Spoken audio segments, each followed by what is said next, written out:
Most people think leaving a toxic relationship is simple.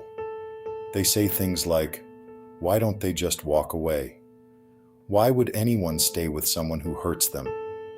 But psychology tells a very different story. People don't stay because they're weak. They stay because their mind, body, and past experiences are pulling them into patterns they don't even realize they're repeating. Today, we're breaking down the real psychological reasons why people remain in toxic relationships, even when they know it's hurting them. Let's begin. One of the strongest forces keeping people stuck is something called trauma bonding. This happens when a relationship cycles between intense affection and emotional pain. The brain becomes addicted to the highs, the apologies, the affection, the moments of connection, because they come after periods of fear, conflict, or emotional withdrawal. This cycle releases dopamine during the good moments and cortisol during the bad ones. Over time, the nervous system becomes hooked on the emotional roller coaster. It's not love, it's survival mode disguised as love. When someone is overwhelmed emotionally, their body doesn't always fight or run. Sometimes it freezes. This freeze response can make people feel stuck, numb, or unable to make decisions. They may know the relationship is unhealthy, but their nervous system is locked in a state of fear and confusion. Leaving doesn't feel like a choice, it feels like a threat. Another powerful reason people stay is hope. They remember the early days, the affection, the attention, the connection.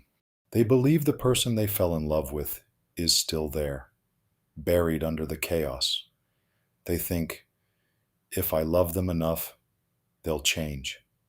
If I'm patient, things will go back to how they were. And hope becomes a trap, a beautiful lie that keeps them holding on. Toxic relationships rarely start toxic. They become toxic slowly. Little comments, small criticisms, moments of blame, subtle guilt trips. And over time, these moments chip away at a person's self-worth. They start believing they're the problem. They start believing they don't deserve better. They start believing this is the best they can get. This isn't weakness, it's psychological conditioning. For many people, loneliness feels more frightening than mistreatment. The unknown feels scarier than the familiar, even if the familiar is painful. Thoughts like, what if no one else loves me? What if I end up alone? What if this is as good as it gets? These fears keep people trapped in relationships that drain them. In toxic relationships, the partner often becomes the center of the person's emotional world.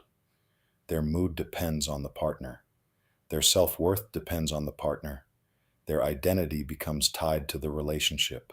And leaving doesn't feel like walking away from a person. It feels like losing a part of themselves. Many people stay in toxic relationships because the chaos feels familiar. If someone grew up in a home with yelling, unpredictability, emotional neglect, or instability, their nervous system learns that chaos is normal. Healthy love feels unfamiliar. Calm feels suspicious. Stability feels uncomfortable. So they gravitate toward what they know, even if it hurts. Toxic partners often use psychological tactics that distort reality. They say things like, you're overreacting. You're imagining things. No one else will love you. You're the problem. This is called gaslighting, and it creates confusion, self-doubt, and emotional dependence. When someone can't trust their own perception, leaving becomes almost impossible. After every painful moment, there's often a moment of apology, a moment of affection, a moment of, I promise I'll change. These moments feel powerful. They feel meaningful. They feel like proof that things can get better. But they're part of the cycle, a cycle designed to keep the person emotionally hooked. Starting over means rebuilding your identity, rebuilding your confidence, rebuilding your life. For someone who's been emotionally drained, that feels overwhelming. Staying feels easier, even if it's painful. People don't stay in toxic relationships because they want pain. They stay because their nervous system is stuck in survival mode, because their past shaped their patterns, because manipulation blurred their clarity, because hope clouded their judgment, because fear held them in place. Understanding this isn't about blaming anyone, it's about compassion, awareness, healing. Remember, some relationships break your confidence, others drain your sanity. Both can make you forget who you were before the chaos. But here's the truth: you are allowed to walk away. You are allowed to choose peace. You are allowed to rebuild your life, even if it takes time. Healing begins with awareness, clarity begins with distance, and freedom begins the moment you decide you deserve better. Choose yourself, always.